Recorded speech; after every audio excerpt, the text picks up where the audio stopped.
Oh, okay. Oh, you gotta do cell What do we phone got? time. Oh, okay, I'm sorry. Cell phone time. We'll wait. You I've know, got an that's old school a satellite. watch.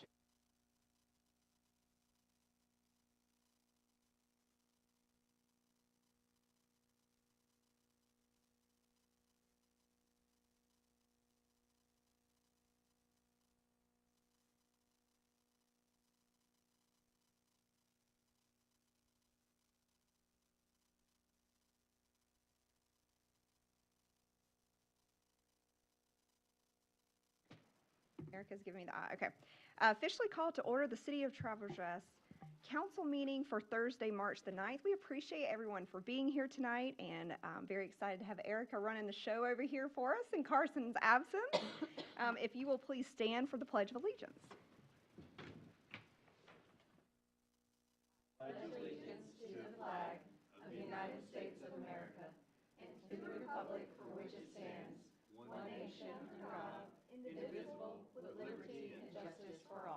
Thank you. And I'll ask Councilmember Chris to please pray for council. Thank you. Heavenly Father, we thank you for the opportunity to serve our community. Grant us clarity in our decision making, humility in our decisions, and unity in our purpose. Guide us to serve people well, especially those most in need. Bless our city and everyone who calls it home. May our work reflect your goodness and contribute to the greater good. In your holy name we pray. Amen. Thank you, Shanice. Right, we will move into our approval of minutes from our previous meeting. Do I have a motion to approve our council meeting minutes from February the 19th of 2026? Motion to approve. Okay, second. Second. Motion, Shanice, second. Was that you, Lisa? Oh, Sherry, okay, great. Any edits? All in favor? Thank you. Now make a motion to approve our special council meeting from February 9th. Do I hear a motion for that? Okay, Grant, second. Second. Second from Shanice. Any edits there? All in favor? Carries, thank you. And last, we hear a motion to approve our council budget retreat minutes from February 26, 2026. Motion approved. Okay, motion. Sherry, second. Second. Any edits? All right, all in favor? Motion carries, thank you. That is proof that we've been busy, so we appreciate that. Okay, this is really exciting for tonight. We have our Victims Advocate Award recognition. I think we all know Miss Teresa Howard, who spoils us on the regular, but Yes. she was selected to receive the 2026 Outstanding Service Provider Award from South Carolina Victims Assistance Network. She was recognized as the 39th Annual Victims' Right Week Conference, was recognized at the conference, celebrating individuals across the state who go above and beyond to support victims of crime. We know Teresa very well here at the City of Travelers Rest and know how wonderful she is, but it's kind of nice to be recognized at a big level. So Chief, you want to tell us a little bit about maybe Teresa and brag on her a little bit? Yes, I definitely want to brag on her a lot. We had the opportunity to go down to the conference to see her recognition on last Wednesday, March 11th. There was several hundred people there. Administrator Herman went with us, Captain, myself. We went down and we had a great time for them recognizing Teresa and all the outstanding work that she does here. I have been doing this work for 27 years now in law enforcement. She's the best victims advocate I've ever had, ever seen. Hands down, nothing against those other individuals, but the best I've ever had. And I couldn't ask for more. This department and city couldn't ask for more. And we just want to recognize her tonight and say how much we appreciate her. The families that nominated her, they nominated her. They're the ones that picked and said, and they sent those nominations into the state, to the Victims Advocate Network, and she was selected over the whole state. So just want to give her a hand and congratulate her and thank her for all her hard work. So Well, let's give her a round of applause. Thank you. Teresa, you want to say a few words, or maybe for our guests, explain to them what a victim's advocate is they might not know? Okay. A crime victims advocate is just what it says. I'm there to help the victim with any resources that they may need. A lot of times I'm the first contact that victim has as far as getting resources and comfort and things of that nature. I use several resources. I've put up several victims in motel rooms, got them counseling, therapy. I go to court proceedings with them, get restraining orders, orders of evictions, and things of that nature. So anything that a crime victim may need, I try to provide that for them. And I just want to thank all of you for the opportunity to serve. It blesses my heart. I don't do it for the recognition or the money. I do it because I care and I like this city. And I hope to be here a long time, so serving. Appreciate it, yeah. You want to introduce this Yes, with me tonight is my stranger standing husband, beside you? my big supporter. This is Gray Howard. So this is our city council and mayor. Well, thank you for sharing Teresa with us. We value, and you probably see people at some of the worst times in their life, and so to have you there would be a great comfort. So thank you so much. So, Absolutely. Lisa, thank you for what you're doing for the city. You are an example of what we're trying to do, and that is striving for the best in town. Yes, sir. A recognition like this, an award like this, is certainly confirmation that we are on the right path. Thank you for doing what you're doing for us. Absolutely, absolutely. My pleasure. anyone else on council? Should we take a picture with you? I feel like we should. This feels, Up I to mean, y'all. I don't know many victims advocate award winning. You always look cute, Lisa. Thank you. Usually I'm over here dragging it all myself.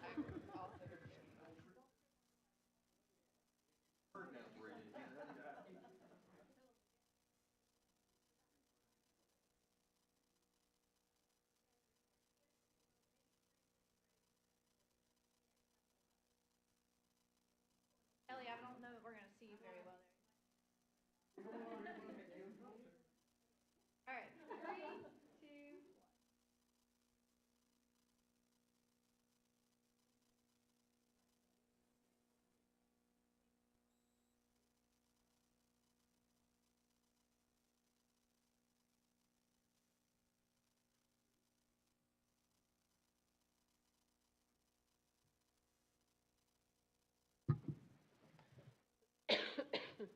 Like the police department's trying to get the most awards. We had the SRT team, and now Teresa, you guys are doing a great job. We appreciate it. All right, we will move into our presentation by Greenville County Redevelopment Authority. We have Francisco, is it Arnaiz, from Greenville County Redevelopment Authority, presenting our Travelers Rest Annual Action Plan. You can't top Teresa, but we appreciate you being here. No, thank you so much for coming to TR. We appreciate it. For slides, do I just signal? Yeah. I'll just look at you. Hi, everybody. My name is Francisco Arnaiz. I'm the program manager at Greenville County Redevelopment Authority. Happy to be here. What's happening here is awesome, right? Thank you, Ms. Teresa. Oh, she left. No, she's right over there, yeah. Oh, there you are. Thank you, Living Ms. Teresa, for your service. And it's good to start out the way because it reminds me and humbles me for like why I'm here, and it's not about me, and it's not about anyone, but really the people we serve. So happy to be here. I'm going to have a quick presentation for you guys, giving you a background on Greenville County Redevelopment Authority, why I'm here, how we work together, and what we're doing moving forward.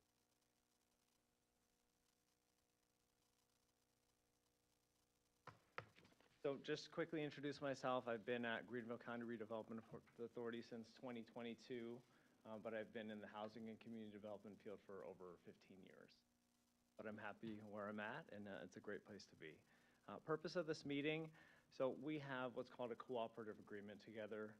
Greenville County receives a allocation from HUD annually for a certain amount of money. That amount of money we back into how much is designated and allocated for Travelers Rest. And then we determine annually what projects we're going to pursue with the city. The purpose of the meeting is to kind of go over that, go over what the budget is, and ask for a resolution to be passed, allocating estimated funds for the upcoming. We'll go over the funding types, what they do and who they help. We'll go over the budget, and then we'll go over some proposed activities for the upcoming year. I already went into this a little bit, just some background on GCRA. State legislation created redevelopment authorities in 1969, Act 516. GCRA was created in 1974, around the same time the Community Development Block Grant came out from HUD. that just consolidated a lot of grants under one umbrella. When we were created, we primarily focused on improving and redeveloping slum and blighted areas in the county. Fast forward a decade, new programs came out focusing on creation and rehabilitation of affordable housing. Fast forward a little bit more, programs came out to address homelessness. Fast forward a little bit more, local funding is now in the mix from Greenville County to address affordable and workforce housing. Been around for 50 years and doing that and trying to serve that mission. Last purpose of the meeting is also to accept public comment, whether that be from the public or from anyone on council.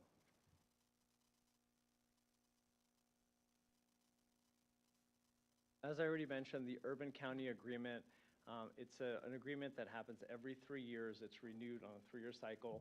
It allows Greenville County Redevelopment Authority to administer funding on behalf of Travelers Rest.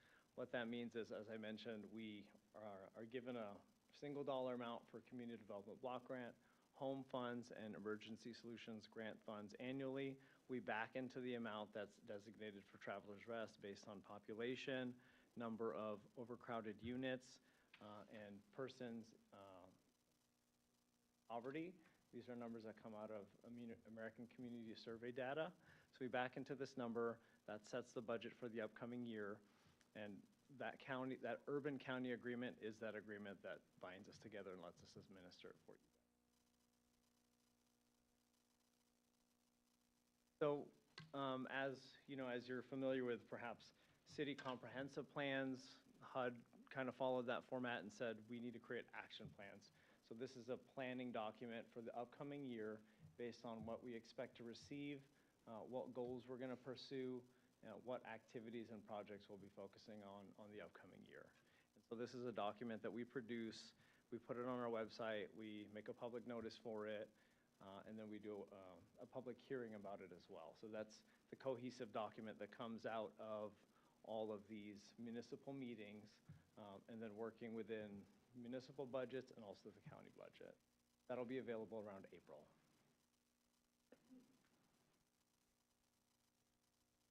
So our estimated funding allocation for 2026, Travelers Rest gets about 5% of the total amount, which doesn't sound like a lot. And you can see on the screen kind of how we budget that. We are required to budget it into line items, and then we find the projects that fit these line items. We can move from one line item to another with ease. We're not restricted to any specifically, but we have to start out with a budget to a line item. Even though it doesn't seem like a lot of money, this money adds up. So if it's unspent, you end up with a balance over a number of years. And so this is the allocation for the estimated allocation for 2026.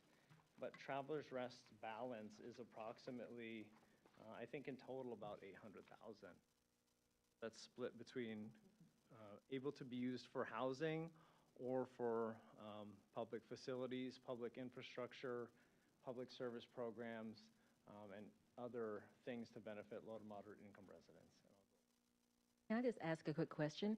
Can it be used to purchase land to make some facilities that fit that? Acquire? Yes, it can? Great, thank you.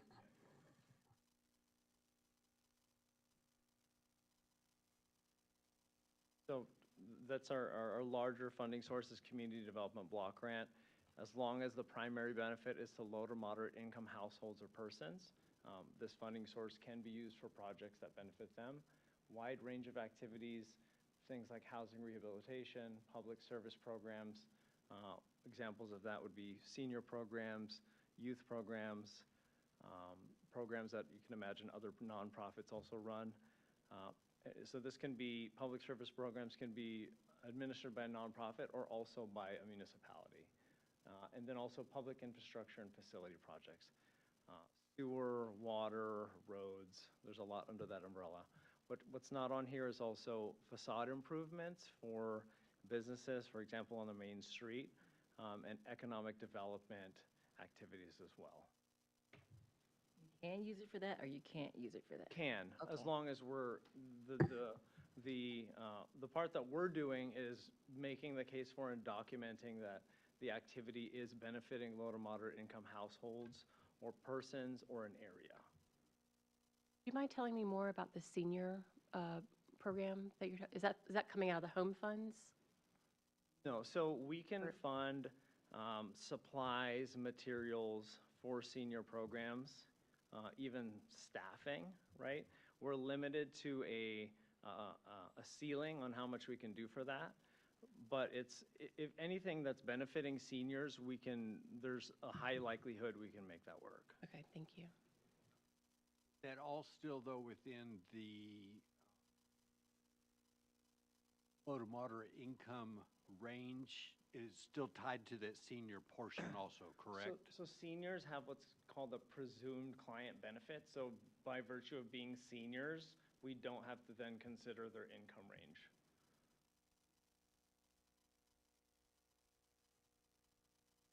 Home Investment Partnership Program. So with this, we're creating or rehabilitating housing that's affordable for households under 80% area median income. So this is going to be for creation of units for sale or for rent. And it can be most housing types. One thing to note about this, so just a quick lesson in affordability in case it's new, it's probably not, but typically when we say affordable, we mean approximately 30% of someone's gross monthly income. That mainly holds true more for rentals. Of course, when we're buying a house, typically you're looking at 30%, 36%, 50%. So it could go higher, but that's the general range. So of course, that's based on what someone makes and what someone can buy. And so just as a math exercise to think through this, for a $250,000 home with 5% down, that's approximately $12,500 down. That would result in a payment of approximately $1,800. You would need about $60,000 a year in earnings to be able to afford that. And so, as we know, in the last 5 years, home prices have gotten outrageous and have almost doubled. So we've increased by over 100% in terms of median sales price in Travelers Rest, from $260,000 in 2021 to about $560,000 in 2026. Data from Redfin. So just to put that into perspective, salaries haven't increased that much, right? So public servants, police officers, teachers are still within the range of about $50,000 starting, $45,000. For TR police, I just saw the posting for 45 to 57 as a starting range. So despite what we're doing, the market dictates where prices are going to go, and that's gotten really far away from us. Just to reiterate the need for affordable housing. Not to say that increasing values is bad, because it's great, but there's also the need for covering folks that can't keep up with that So that's where this program comes in. We can go to the next.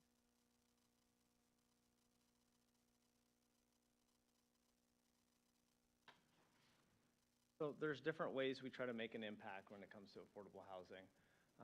We can develop our own and partner with developers who are developing affordable housing. So as long as it's going to be sold to or rented to households earning under 80% area median income, we can work together to see what that's going to look like.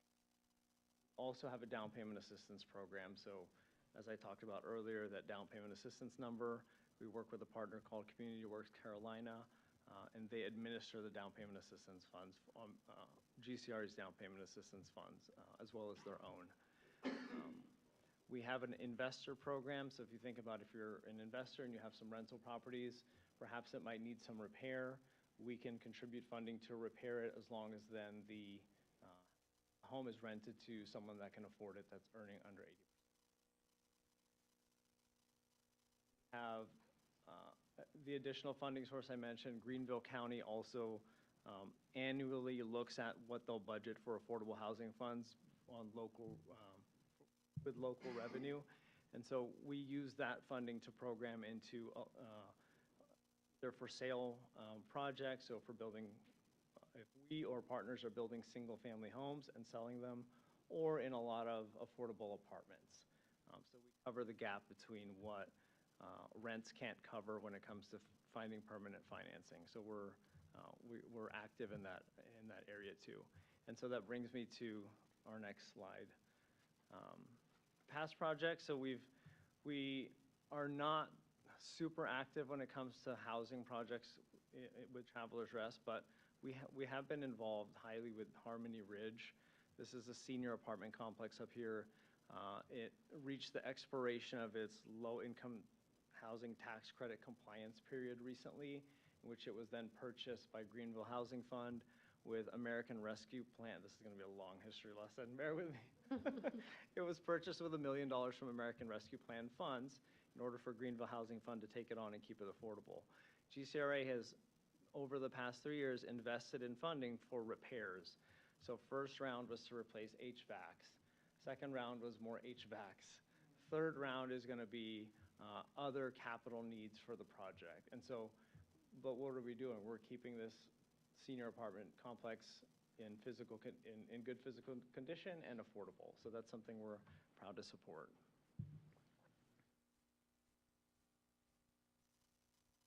Upcoming projects, so if you think back to that budget we looked at, we work with the city administrators to figure out what are potential projects that we could help support in the upcoming year.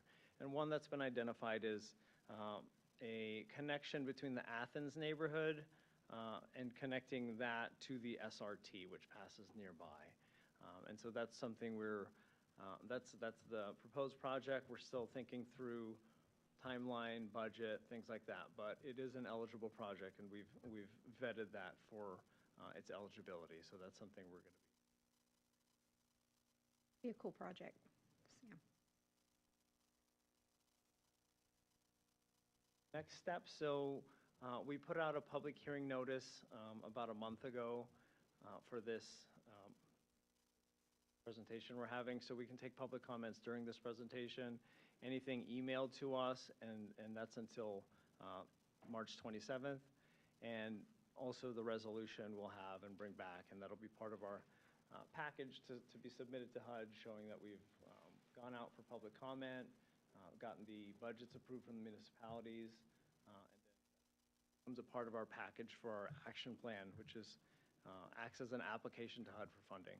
And so next steps, make public comment, sign resolution. Thank you. Do we have any questions from council?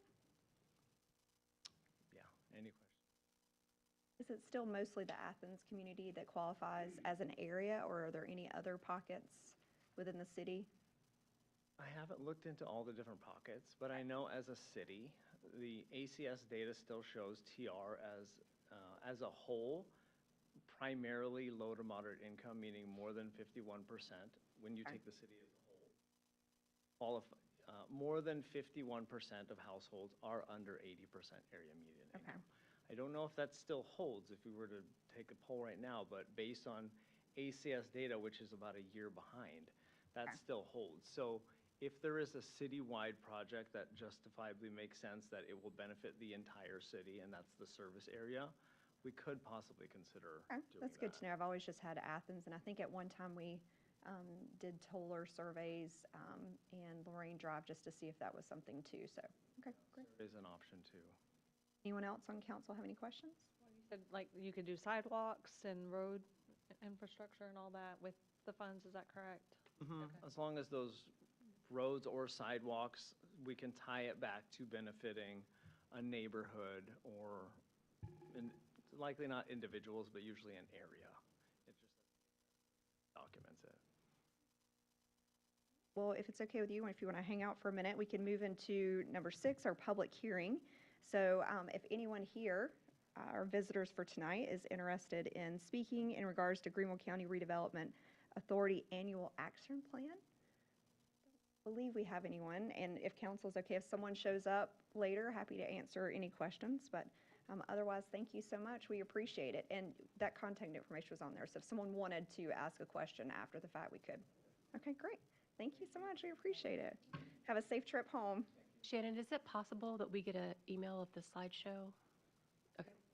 Your minutes. Okay, perfect, thank you. Great. All right, so we will also open up for public hearing the City of Travelers Rest budget amendment, as we discussed this at our committee meeting. And so, again, if anyone, I don't believe we have anyone signed up. Eric, you can let me know. Okay. Is there anyone that would like to speak in opposition to the budget amendment? We're happy you guys are here. You don't have to speak if you don't want to. But again, if someone shows up before this meeting ends, we're happy to entertain them.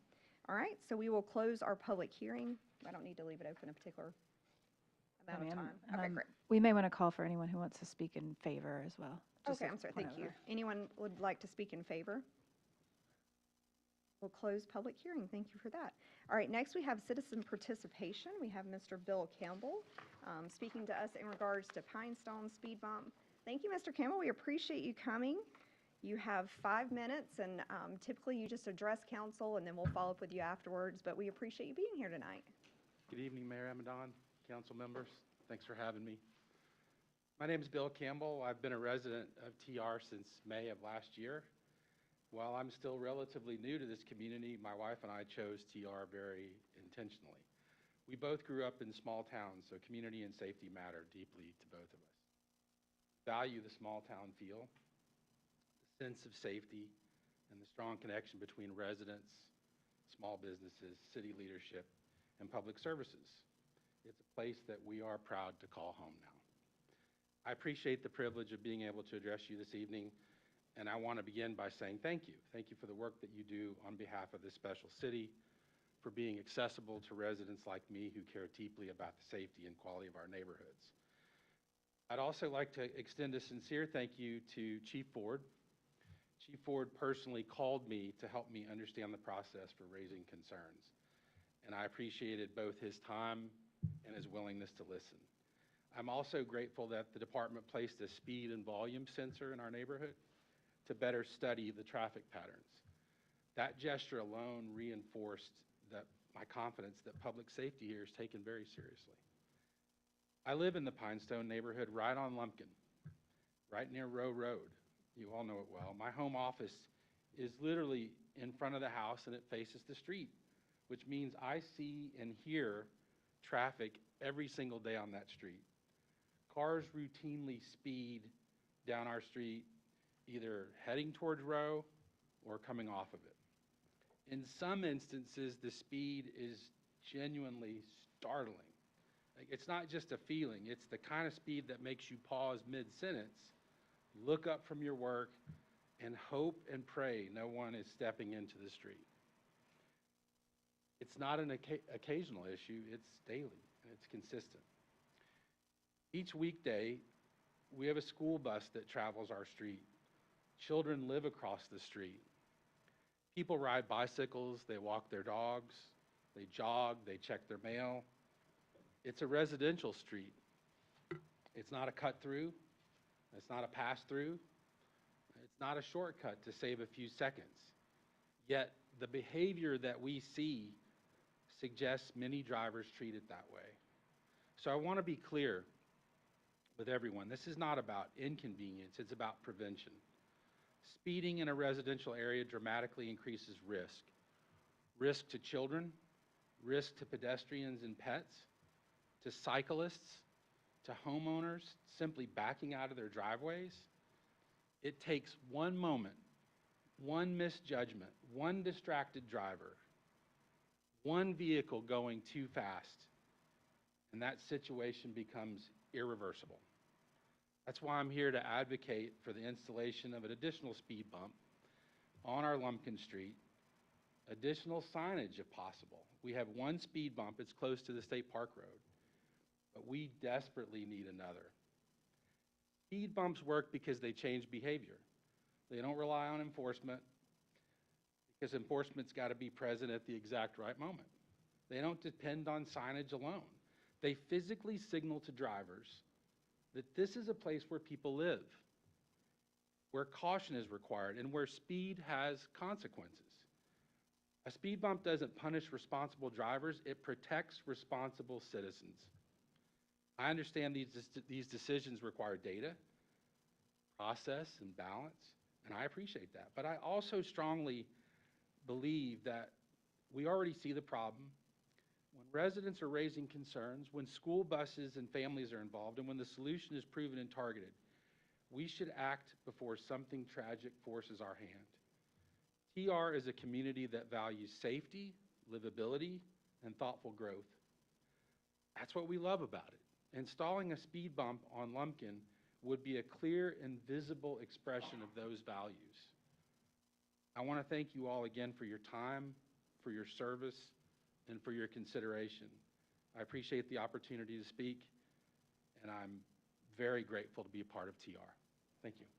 Thank you so much, Mr. Campbell. We appreciate that. I know you're working with the city staff, and Yes, so again, thank you for coming tonight. very attentive. by Good, the good, way. good. Very good. attentive. We want It's- to be good customer service. Yes, thank you. Thank you again for Appreciate it. coming.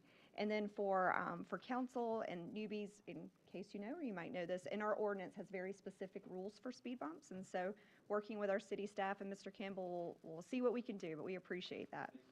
All right, next we move into ordinances and resolutions for second reading.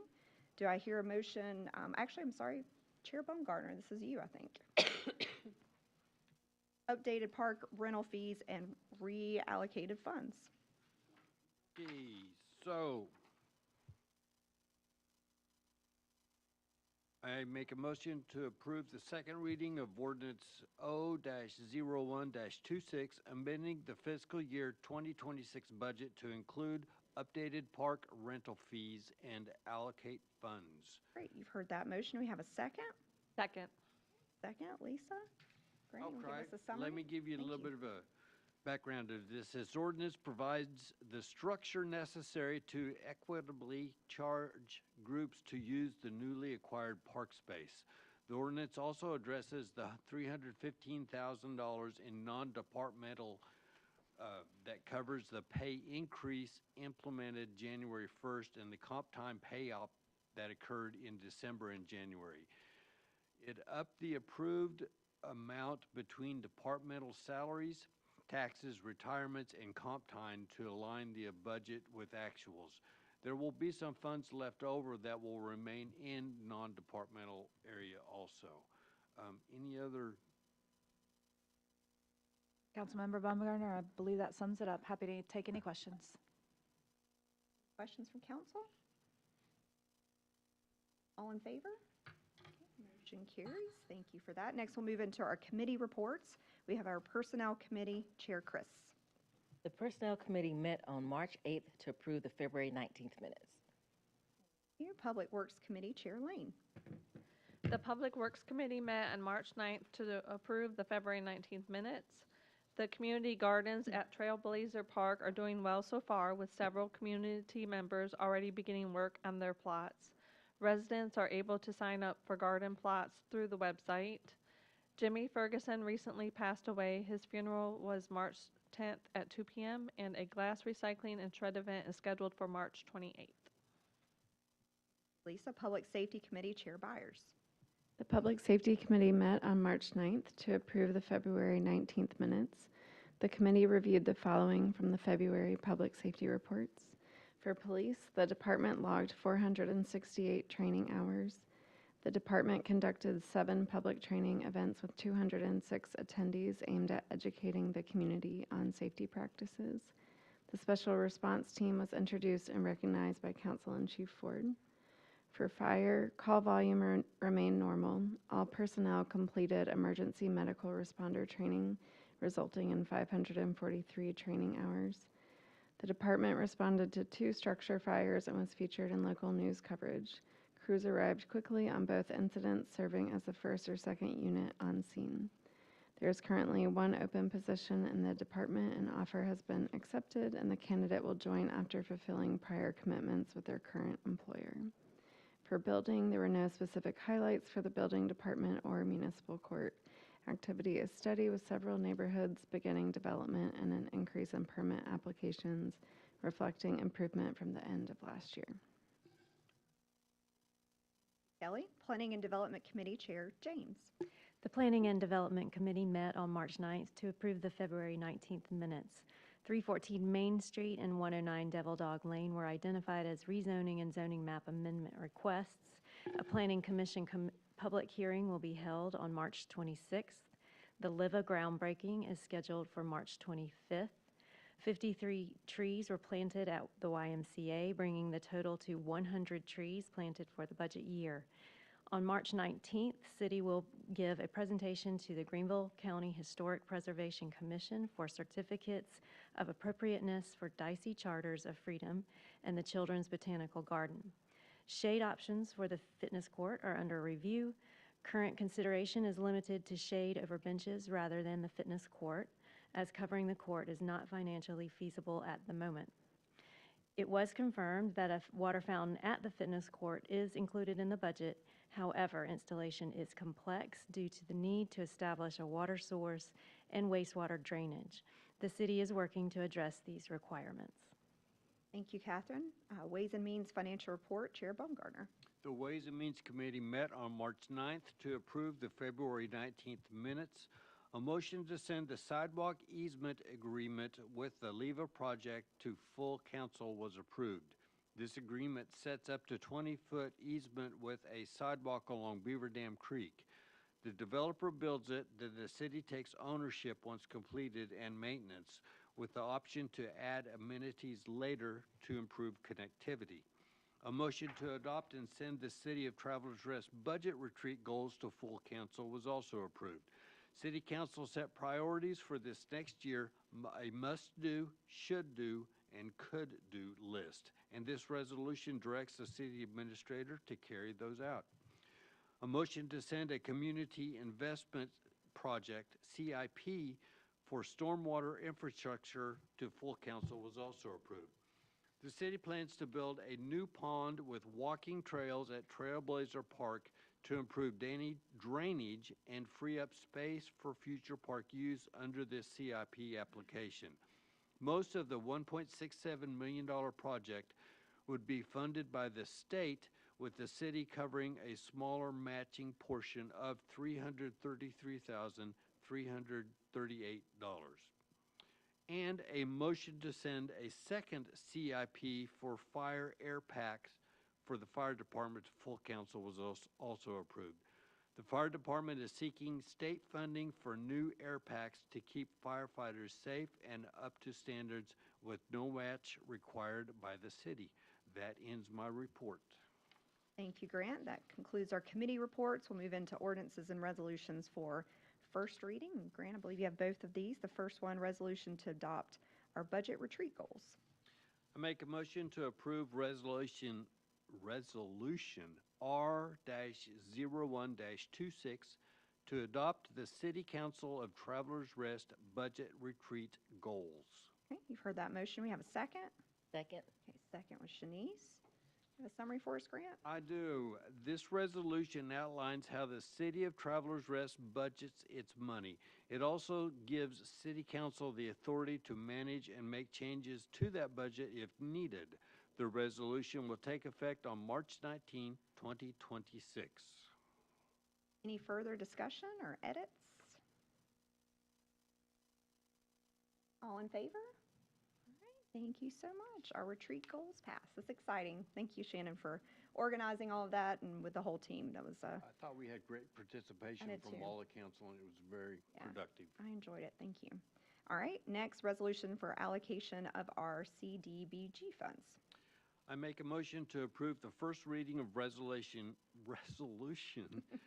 R-02-26 for the allocation of Greenville County CDBG and home funds for program year 2026. All right, you heard that motion. We have a second. Second. Okay, second by Kelly. Go ahead, Grant. Okay, I'll try to get this resolution stuff straight. This states that the City of Travelers Rest agrees to accept certain grant funds and use them for designated circumstances.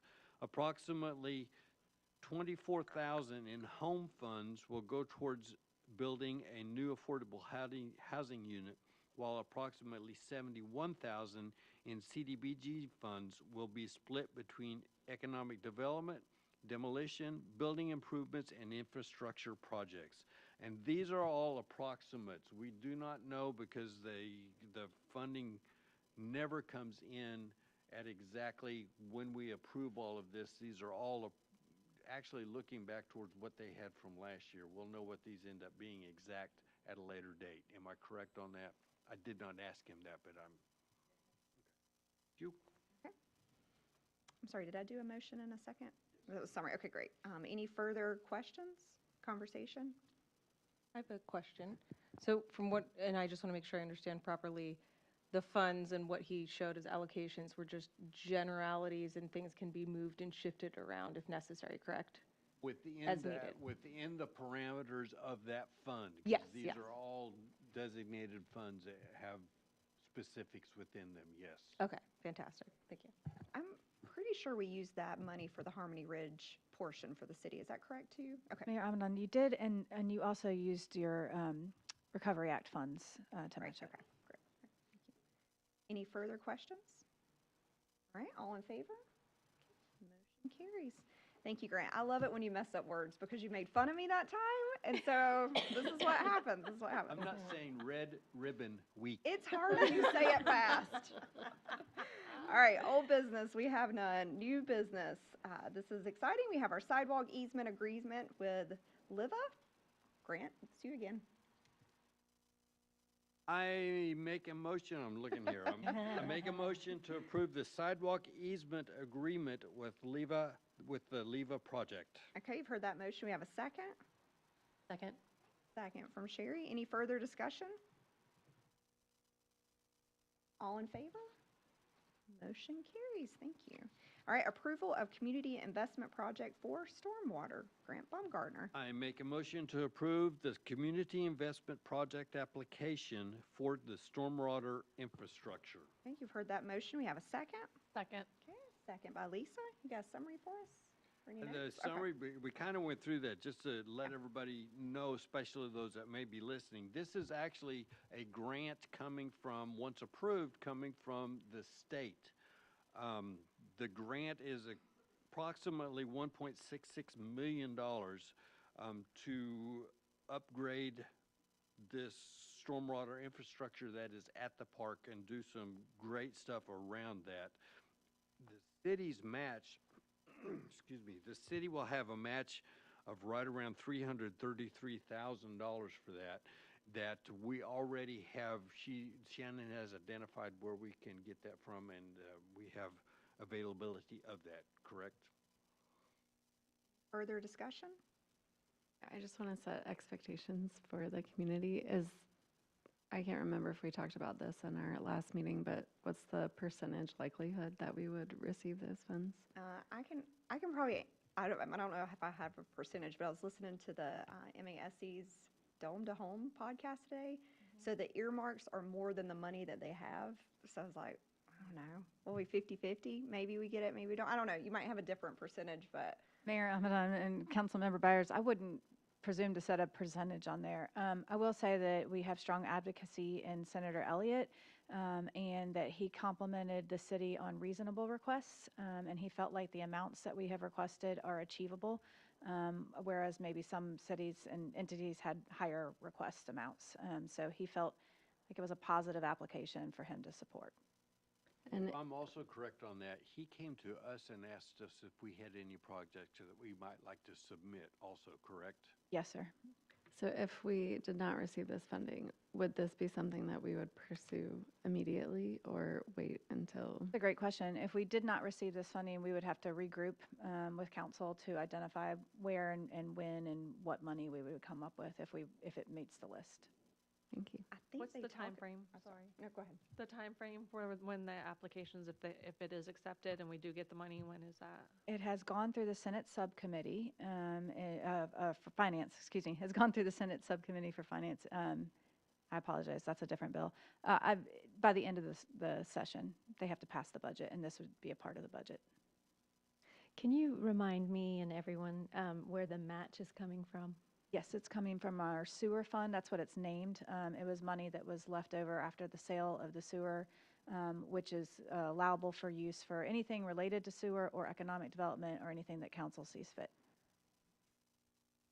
Maybe if we had someone that watched in Columbia all the time, like our friend Miss Sharon, she can listen out for us and see when they start talking about the earmarks. I'd heard maybe at the end of this month, they'll start talking about them at the state level, so. The session, they're only in session for another like 8 or 9 weeks, is that it? Yeah. So May, yeah. Okay, thank you. Can you give us an update on the transfer of that property? Because the public doesn't see the same maps we're seeing that, or what we own on that. Yes, sir. Someone pointed that out to us, and I passed it along to GIS at the county. So the property transferred to the city in November. So it is the city's property at this point. The parcels, there's a large number of parcels associated with that, so it's easy when it's going through real property to miss renaming certain parcels. So that's what happened, but it's been sent forth for correction. Any And, further? excuse me, Mayor Amanon, for our new council members who were not here during the property transfer, that was an ordinance that went through the county and had 3 readings, as well as an ordinance on the city side for acceptance that had 2 readings. So it was a very public process as well. For the, It's in broad area, it's basically a huge area back behind where Trailblazer Park is that encompasses the old football field and all of that area also. That was part of the old high school area, correct? Yes, sir. any further discussion? All right, motion to approve? Okay, motion carries. Thank you for that. Lastly, approval of a community investment project application for Fire Pack. I make a motion to approve the community investment project application for fire air packs. Heard that motion, we have a second. Second. Okay, second from Kelly. And for that, this is another grant that we are applying to the state for approximately, if I remember correctly, 22 air packs for our fire department that have a life expectancy of right around 15 years. We are not at the point of need yet, but we are quickly coming up onto that within the next 2 years. Am I correct on that, Chief?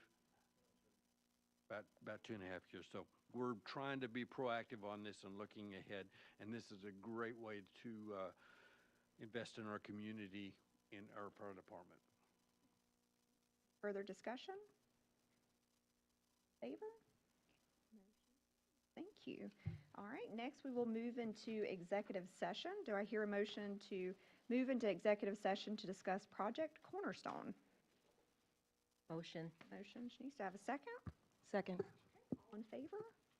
Motion carries. Thank you so much. And for our guests, we're going to go into executive session. You're more than welcome to hang out. I'm not 100% sure how long this will take, but thank you.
All right, do I have, oh, got us, oh, you guys are quick. Okay, great. Hold on one second. Do I have a motion to exit executive session? Second? Second. Okay, all right, all in favor? Okay, great. Stating for the record, no votes were taken in executive session. I appreciate everyone staying a little bit longer tonight. We will move into miscellaneous matters. Administrator Herman, do we have anything to update council with? Mayor Amadon, I just have one quick update, and that's to let you know that tomorrow morning, starting from 5 o'clock a.m. to 9 a.m. On WSPA Channel 7, the Hometown Heroes will spotlight Larry Herman, captain in our fire department. So Nice. tune in.